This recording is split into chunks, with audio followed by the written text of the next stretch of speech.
Welcome to PM Express Business Edition. They are believed to be the biggest casualties of the COVID-19 pandemic. I'm talking about workers. There's been talk about freezing salaries. There's been talk about them going home, working from home.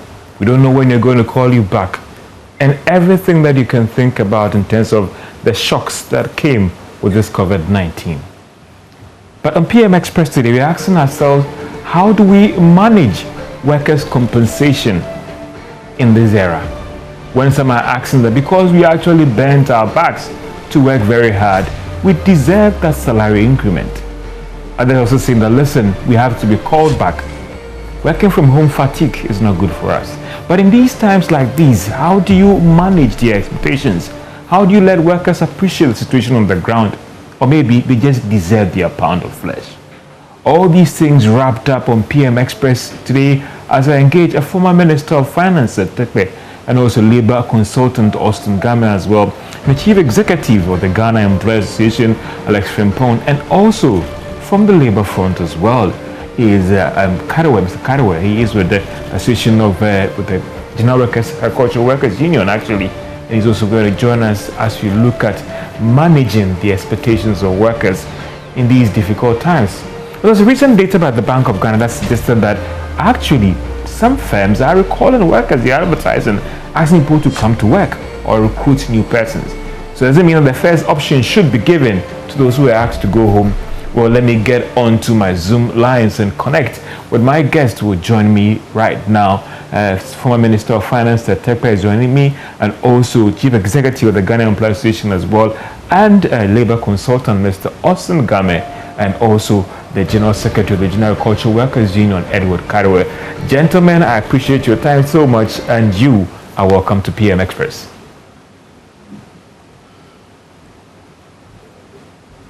If my guests can hear me, let me go to, if I can get Mr. The Labour consultant, actually, Austin GAMEY, if he's on, just to get some. So let me start with Mr.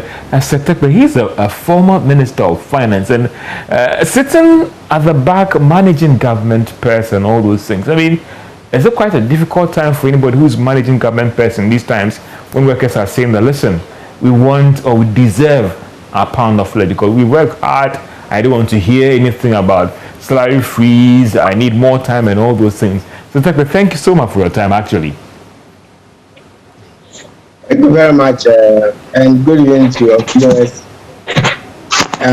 It's George. I can barely hear you.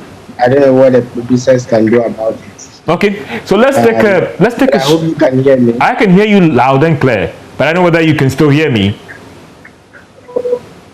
You know, let's take a short break and be right back. This is PM Express as you look at compensating workers in this pandemic. We'll be right back after this break.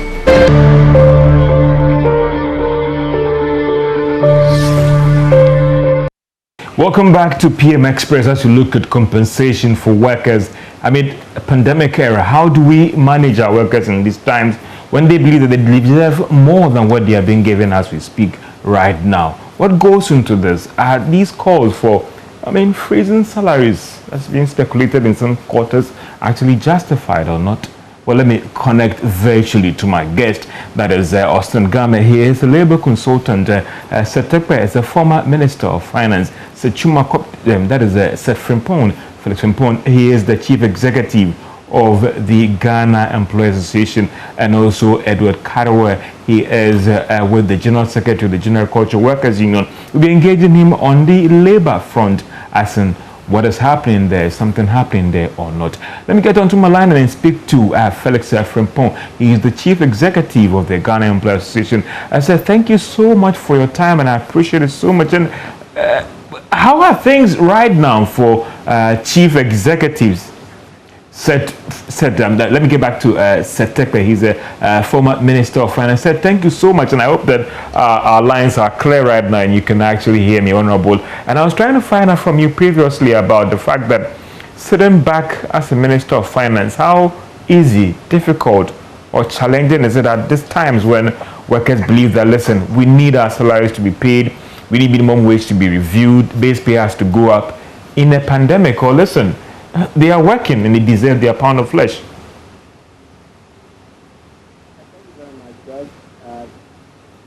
I have a bit of a muffled audio, but if you can hear me and our viewers can hear me, if I may repeat, you wanted a perspective of managing wages and other expenses in the context of COVID. I think what we can do as a nation is to go back to look at what, for example, the global financial crisis, one, and then two, the disruption in gas supply, from the West Africa gas pipeline, Nigeria, which gave us the word boomsoft, this, I'm mentioning this because these are crises, particularly the doomsaw has features of what we are going through now on the labor front. Because when you have crisis, what happens is that, especially if it's like a global financial crisis, and even the gas crisis, it is induced from outside. When you have drought, it is induced internally. And so once output, demand outside falls, and output domestically falls.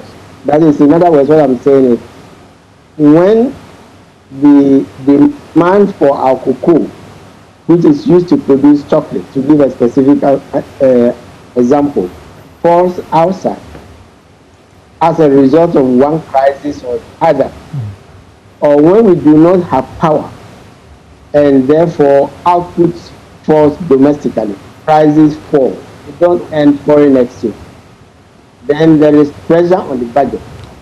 And I think when we put this in the context of ability of government to manage the economy, the pressure is not just wages, development stores, wages obviously, and if you are not generating enough revenue, servicing your debt, interest and principal become major issues. And so I'm putting this background in order that we can look at what we are going through now, not just through the lenses of wages. Obviously, wages is what we are going to be discussing. But to put in perspective that when you don't get enough from cocoa, the budget suffers. Bank of Ghana does not get enough, foreign exchange. Therefore, there's pressure that brings pressure on the city because there isn't enough to meet the demand, and then the city depreciates, and we have all these, crises. So, one of the things that we have to take out of COVID, which is severer than the global financial crisis, that was the severest, which came just before the doomsday, is that we should be steadfast with the mechanisms that we started to put in place to manage crisis, using the oil revenue.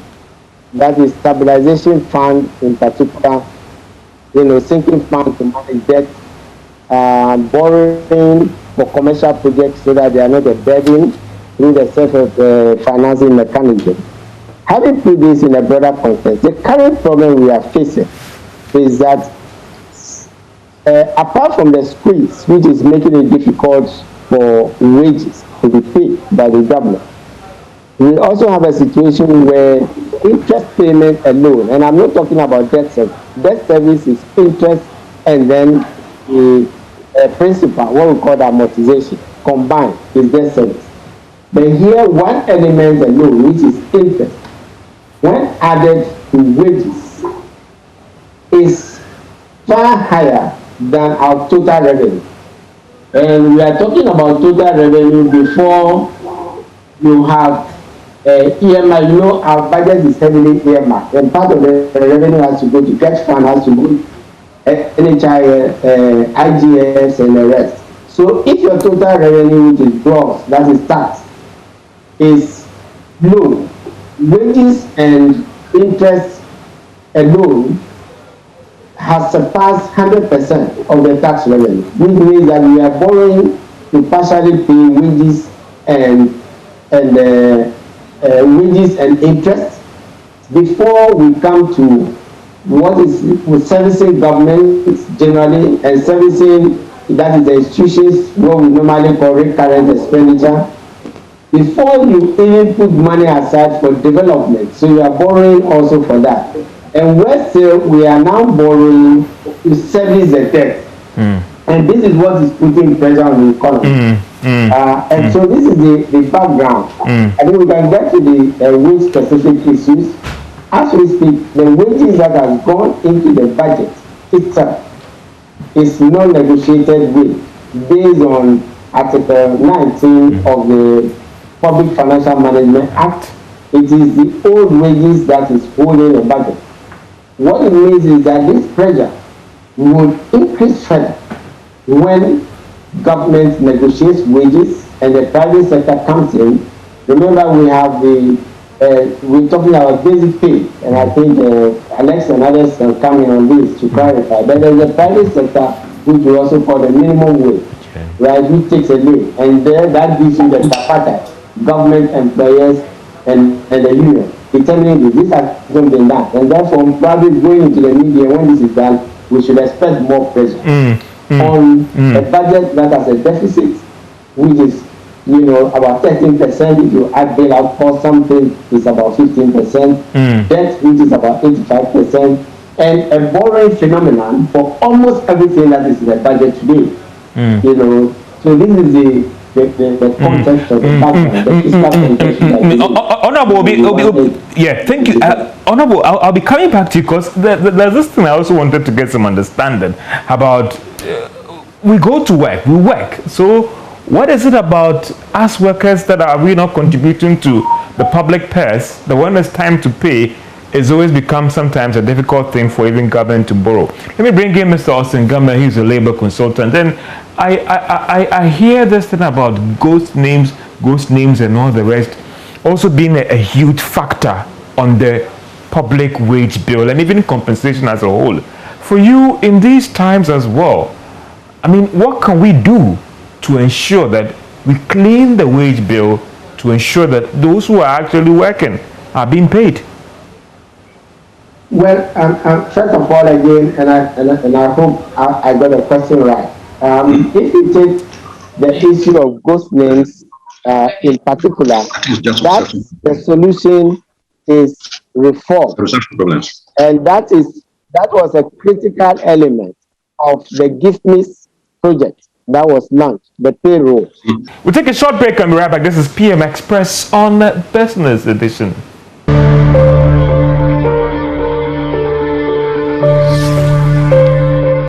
And welcome to PM Express Business Edition, and apologies for that little technical challenge there. And I'm getting back onto the lines to connect with my guest via the Zoom platform as we look at compensating workers in this midst of a pandemic. Mr. Austin Game, I was trying to get from you as a labor consultant in these times like this, how do we manage the situation well to ensure that workers get what they deserve, even though the purse doesn't look that good? Thank you. I'm grateful. I think stated the general picture already, and if you add that to the COVID-19, then we have crisis on our hand. So when it comes to a situation like this, what do we do? That's the question. I think that we have to think outside the box. If you domesticate yourself regarding the way you do things all the time, you live to regret. We have to devise a new game plan. Maybe we shouldn't call it strategy because it's been overloaded. A new game plan, because each game calls for some technical adjustment. You cannot expect Chelsea to go play Real Madrid and expect them to play like they played with Porto. They may run into problem, vice versa. So we have come to a place where we are confronted with all what Seth said, and plus the COVID situation on our hand, because it's a global situation. So a new game plan with technical, astute mindset, thinking completely outside the traditional formalities, and get working people to have a good conversation with their people. Fortunately, our labor law enjoins us to share relevant information as contained in Section 97 of the Labour Act. So employers will not enjoy the luxury of prerogative business again. We have to share information. If we can carry it to the national platform like was done some years ago, I believe Seth knows much about it, how it was planned. I don't want to blow horns. But the long and short of it is that if the authorities do not take immediate steps to enable us gather together brains, not for partisan purposes, but to think about Ghana and how we can elevate the conversation beyond familiar boundaries and think about what do we do in the midst of this situation to grow our businesses and confront the situations the way they meet us as it stands today. It's possible because we did it before, it can be done today also.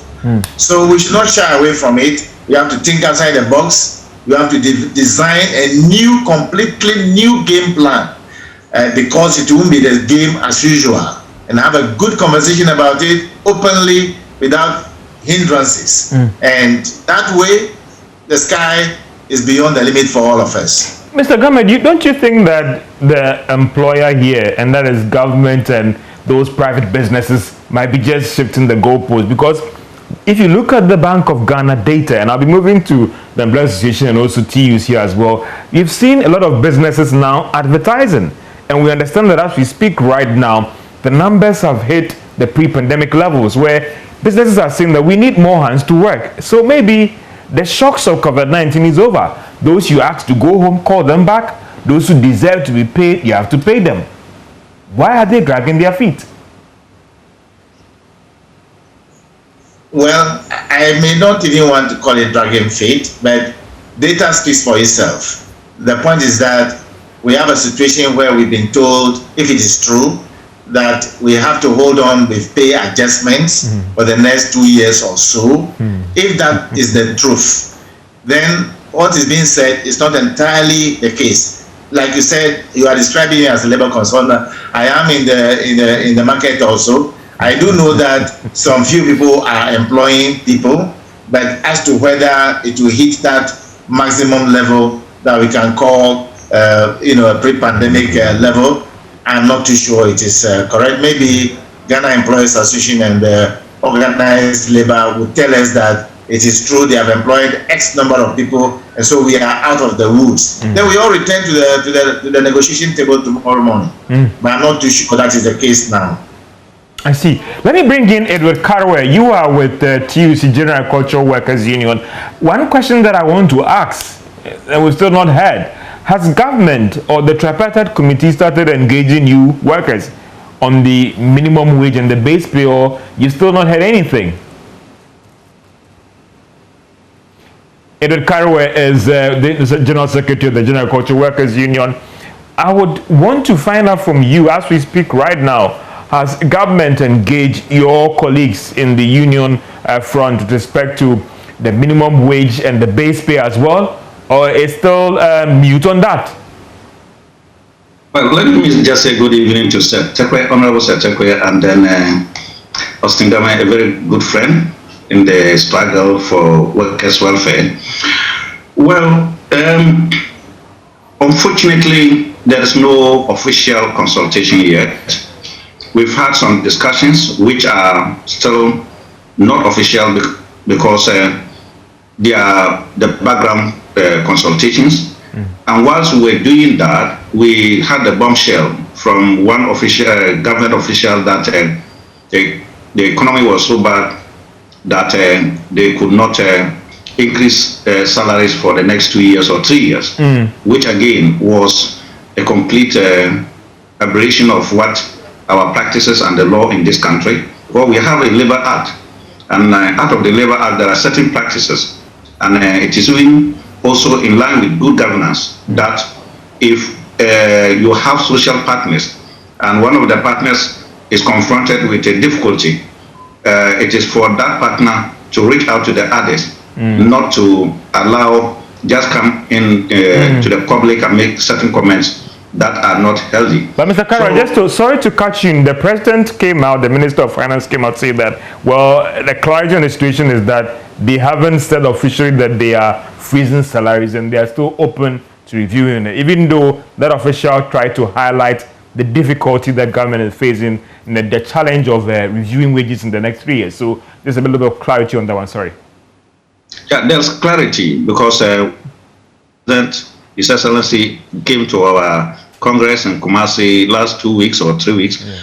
We put that question to him and wanted him to clarify, make it clear. And then he actually did state categorically that negotiations will come on and that government has not taken steps to freeze wage negotiation. I think in the midst of all this, we are not aliens to the economy. Sometimes it is about how other social partners behave that create the problem. After all, we are part of the economy. The effect of COVID is not new to us. We are working people. We are the workplace. We work with the employers and government. So we know that the economy is challenged to some extent. Besides even COVID, we know that the economy is challenged. What some of us have done, if it is the private sector, what we have done is we are going to look at case by case. You know, employers have not been affected equally in the same way by this COVID. In fact, there are some employers, some workplaces that have benefited from this pandemic. Yeah. So we don't want to generalize issues. We go case by case. And we've had very, very good understanding with our employers. Some have been able to increase salaries. Wow. Some to the extent that even over 10%, they've been able to still increase in the midst of the COVID. Others have not been able to increase. We've understood them. So again, government being our employer just needs to come to us, and then we'll all examine the whole economy and look at what is government itself sacrificing. When I say government here, you know, the labor force of this country is categorized mainly into two. We have the managers who take so much wages, and then the majority of the workers just take what sometimes is unable to meet their daily expenses. For instance, if you take Article 71 officers, you know, they may complain about their level of salaries, but relatively it's far higher than the lower levels. So we need to also know who actually eats the wage bill. This wage bill, we need to interrogate it.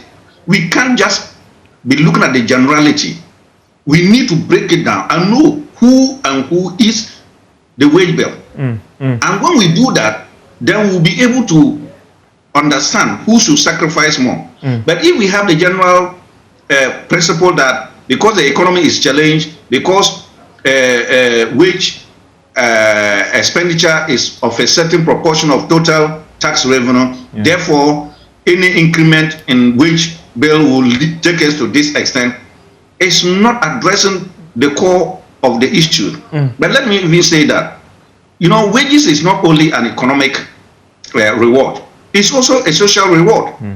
You know, when people do not have wages, the effect of their lack of income is dire. Not only to they themselves, but to their families and the entire society. But Mr. Karewehe, just a quick one. I want to still find out from you. I mean, we've ended Q1, and I'm just asking you, as of now, have you had any official communication from government on reaching a decision on the base pay and the minimum wage? We are entering the second quarter. What is the status of that discussion with you? The discussion has not yet begun because we have not yet moved to the negotiation table. And anything that is done outside the negotiation table is not what we want to say that it has not yet begun. It is at the negotiation table, which may also take some number of days or some number of sittings for us to eventually reach a deal. That has not yet begun. So officially, we have not yet started the negotiation for minimum wage and then that of the base pay. Do you find that interesting that despite the assurance coming from the President and the Minister of Finance, nothing has started as of now? Well, we we thought that this should have even happened last year, because the country has moved to a point where wage negotiations precede the budget, particularly, now that our budget is read in November of the year to take care of the succeeding year, then negotiations are done somewhere between June to August, where we determine that and it will be factored into the budget. Unfortunately, last year it did not happen. Well, whatever be the case, we all are aware that last year was a different year, and pandemic was there, elections was there, whatever. If we're not able to say, I thought that it should be a priority of government, that now that government is almost in place, and you have to also appreciate the fact that some of the ministers have not got capacity to proceed to do what they are to do until they are vetted and confirmed.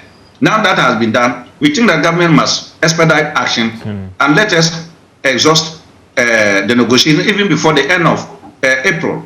So I hope that government is listening, but I also hope that government is prepared to meet us to conclude negotiations before the end of April. Let me bring in Mr. Alex Frimpong, Chief Executive of the Ghana Employers Association. And I talked about this recent data from the Bank of Ghana that suggested that more businesses are now advertising in the dailies and the onlines about them asking for more hands at their workplace. Mr. Frimpong, from your members, what is the situation now as we speak? Are things getting better?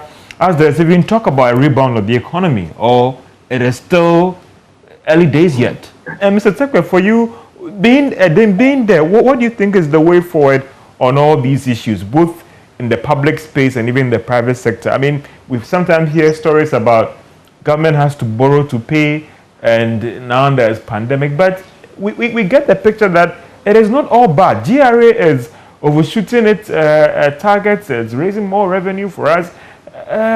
K1, we understand that K1 is doing well.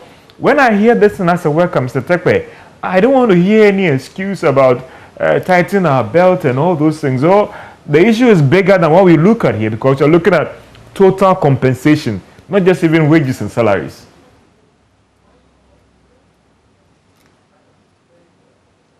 So if you can hear me, I was looking at, can you please unmute for me, please? Yes, sir. I was saying that we need to be very careful with some of the public statements. Well, if you take, when you would say GRA has met its target, which target? GRA 2020 budget target was 63 billion, if I'm not mistaken. This was revised downward to 53 billion on account of COVID. So that's a 10 billion difference. GRA meets 54 billion in the context of COVID. And we are excited that GRA has met its target. GRA is far from the original target of 63 billion. Okay. Because expenditures have not gone down. It's very difficult. You can't bring down some expenditure. Your interest payment, your amortization, commitment to workers and others, those are statutory and quasi-statutory, and you cannot bring them down. So, and that developed a huge gap of close to 15% of GDP as deficit, and the borrowing which has now crossed 80%. So, to isolate such a development, 1 billion increase is a drop in the ocean, because GRA was supposed to be in 63. Now, if you look in terms of going forward, as you said, GRA is expected to bring in, if I'm not mistaken again, I believe 73 billion to push it. I'm yet to see the first quarter figure. Because you can agree with me that it is a stretch for GRA to move from 63 to 73, which is 10 billion, let alone move from 54 to 73. And this is the challenge. Now, if the economy, the global economy picks, and if the Ghanaian economy follows suit, right, then we can expect GRA to perform. We can expect GRA to probably come close to the 63, 64 billion. 73 might be a stretch. GRA has performed, and I've been an employee of GRA, and we know that we have good officers But once the economy recovers, of course, imports will recover, duty will come in, and other, you know. Even in a crisis, and let me address the other point, even in a crisis, there are sectors that do well. We know that just as we are doing today, data, has become the commodity because of Zoom, because of all this. So even when we were in a crisis, there were sectors that benefit. And even when you have a drought, that is when import, against the background of foreign, that's where trading. And you can cite other examples.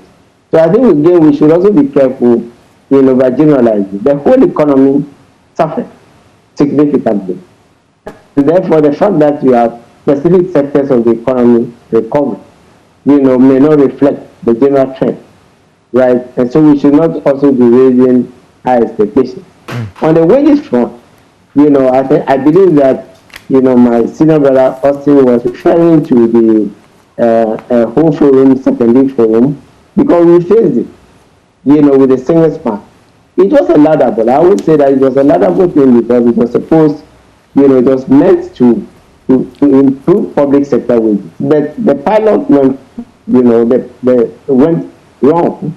And therefore, its implementation became a huge headache. And this is where I think it's important, the engagement is important because the whole forum was a larger forum to bring, because when you have situations like this, sometimes, and from my experience, and labor might correct me here, labor leadership comes under pressure. And there might be even the feeling that they are being compromised, when in actual fact, they are negotiating hard on behalf of, workers.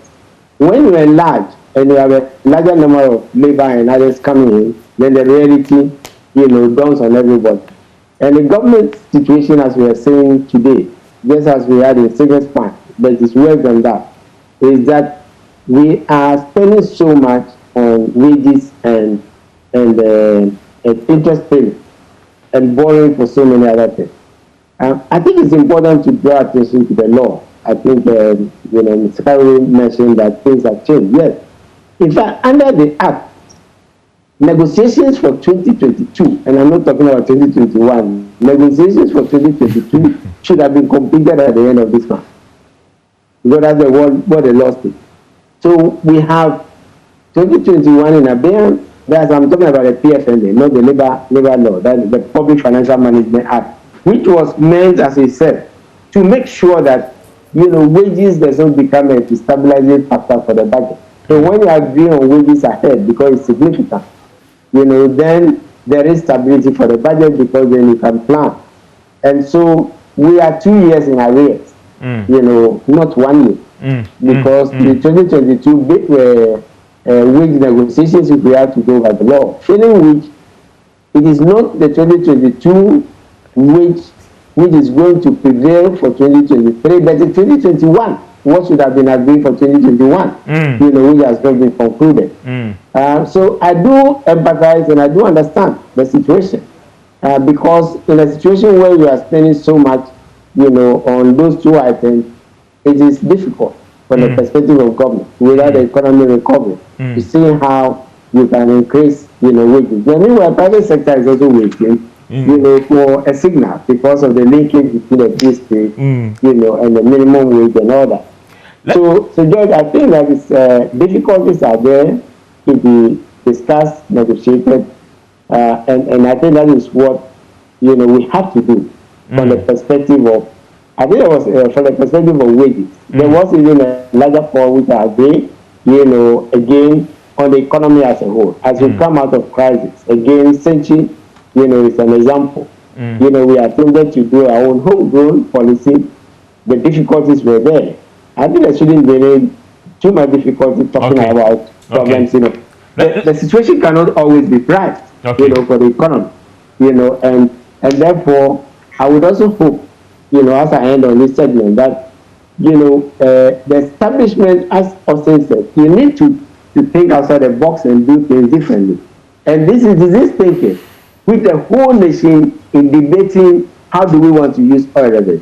Said, if our problem is instability in the budget, let's have a stabilization fund. If our problem is debt, because we don't pay down debt, then let's put some of the money aside through the sinking fund to pay down debt. If our problem is we are consuming the current generation and not living much and only always living on a debt to future generations, then it's a heritage fund.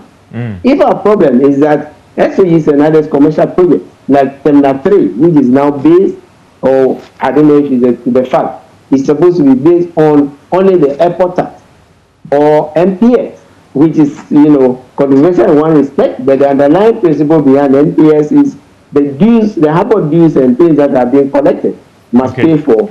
So we decided to use the oil revenue in different ways than we use gold, than we use cocoa, these two commodities in particular. I'm afraid we haven't been too faithful. Yes, so the example is clear that in previous crises, we couldn't rely on our own budget, to respond to the crisis. This year, we responded by taking, or last year, 250 million, US dollars equivalent to support, COVID. In fact, that was the first call, and that was from the stabilization fund. That should tell us that there are things that we should do well, and I will think part of the dialogue, national dialogue, is to address this, to remain faithful with the PRMU, so that it is this design that is pointing the way to the new ways in which we can do things. Mr. Frimpong, great to have you back. And I was just trying to find out from you, Mr. Ale Frimpong, if you're back with us, the lights are right, about what is the situation right now? If you look at the data, we hear about the economic being, it's on a rebound. As CEOs and as employers, are things okay for you now? Well, thank you. These are early days yet. In the last couple of weeks, I've had the privilege of visiting our members in the Greater Accra, in the Western region. The situation is not as solid as we want us to. The pandemic and is over. All of not. We'll get back to Mr. Frimpong, still having some challenge there. If I should get to Mr. Osengame, a labor consultant, and in times like these, and for you, how should we manage the worker? And since you told me that you're also an employer as well, should we give them some under commitment, bond? If things get well, I would get you this or that, or it appears that the workers don't know the way out, and that is why they are insisting that, listen, pay us now. Well, I appreciate the concerns raised by all the previous contributors. Let me quickly get onto the line for Alex Frimpong. He's the Chief Executive of the Ghana Employers Association, and trying to find out from you, Mr. Frimpong, what is the situation right now for employers? Are things getting better, and is that a sign or any commitment from your members that, listen, we could be calling some of the workers that we've asked them to go home back and also manage the compensation issue well? Well, thank you, John. And these are early days yet. Even though there are signs that the pandemic, the figures are going down, I'm not sure it's reflecting the business activities to the extent that a lot of these organizations are yet to recover from what has happened in the past. So, for many of our members, the failure to get them out of this crisis, the Ghana Cares program, which has been reflected in the budget 2021. So, in conversations with them, I think they are really in dire need for the modalities on how they can access funding so that they can cope with the pressure. Regarding the numbers, I'm not too sure whether immediately they can employ us they had anticipated. But so unless and until there are signs that the pandemic has gone down, I'm sure it will be very difficult for them to employ us. But Mr. Frimpong, sorry to cut in, and I hope these are not your members, because if we look at what the Bank of Ghana has provided in terms of advertised jobs in the dailies and online, you're looking at about 3,000 and in February. It means that some companies are actually asking for fresh hands in their business? George, we have more than 70 to 80,000 businesses in the country. So even in the heat of the pandemic, if you go back to February, March, April, May, June, July, on a daily basis, some skills were needed by organizations. So that will be quite deceptive. As we speak, the hospitality industry is on its knees, and they are trying to put pieces together by way of trying to recover. And you know the forward-backward linkages and the impact on these organizations. So it is not as simple as that. And the members are of the view that we need to spend a lot of time on how we can combat the impact of the pandemic. If the pandemic does not go away, it will be very difficult to really overcome these economic challenges that we have, because it's a global issue. Supply chains have been disrupted here and there. In my conversation with some of the organizations, before the pandemic, a container from China to Accra would cost about $3,000. Now it's about $9,000. Wow. And even they are not too sure whether you get your container on time or not. And the impact in other sectors are also quite severe. So there are desires of engaging, because it's very important as businesses, they need to recruit. But we need to make sure that we work together to observe the protocols, and also look at how we can support government at this time to rule out the vaccine program that will ultimately protect all of us, so that businesses can bounce back. So despite what we want to do, for us, what is most important is that we need to work together with government to reduce the impact of the pandemic by making sure that we stop the spread. And in 30 seconds from you, I mean, any idea, any time period where we could see the recalls coming from your members next quarter or the next 2 months? Well, I may not be able to stick my neck out, but what I can say is that for sure, when the signs are on the wall that the economy is on the way to recovery, I'm sure businesses will respond by way of engaging employees. There's one point that I wanted to clear. It's in connection with the engagement of the share partners of the National Daily Minimum Wage.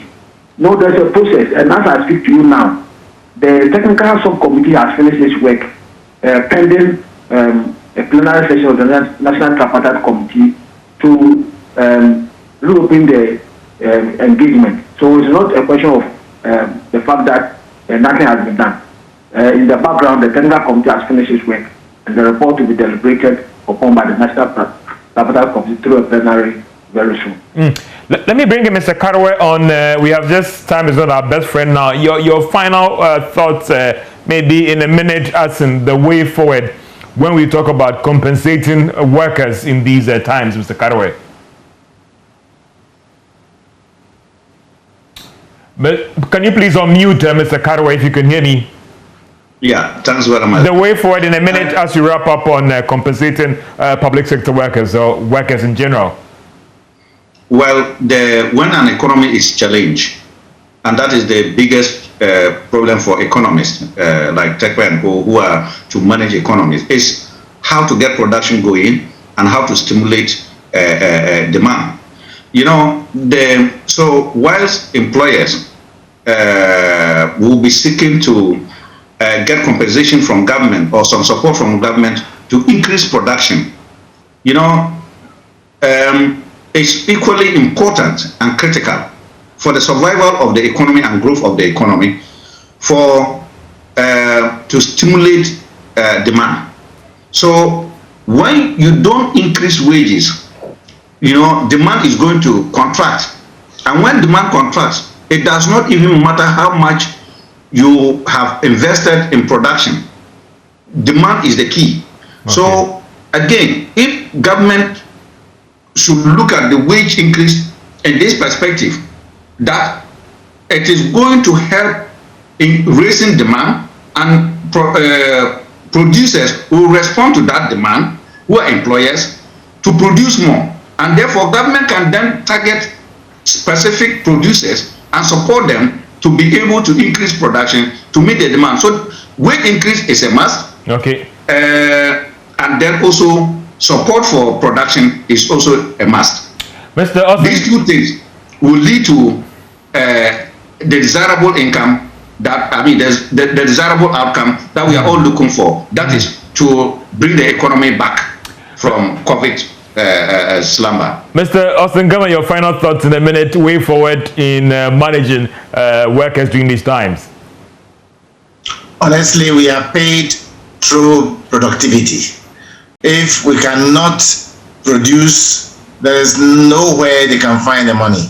So the whole country will have to rethink and ensure that productivity is not a figure of speech. Everybody, private, public, whichever, we must produce because our bills are paid by our customers. So if we don't have customers, we don't have business. Okay. So the game plan must change completely.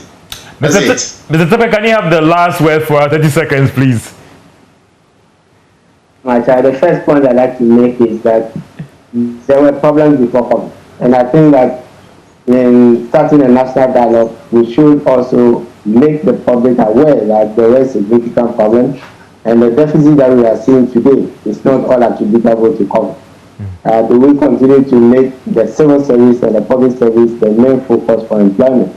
Or we move away from consumption and invest in infrastructure to allow the private sector, to keep?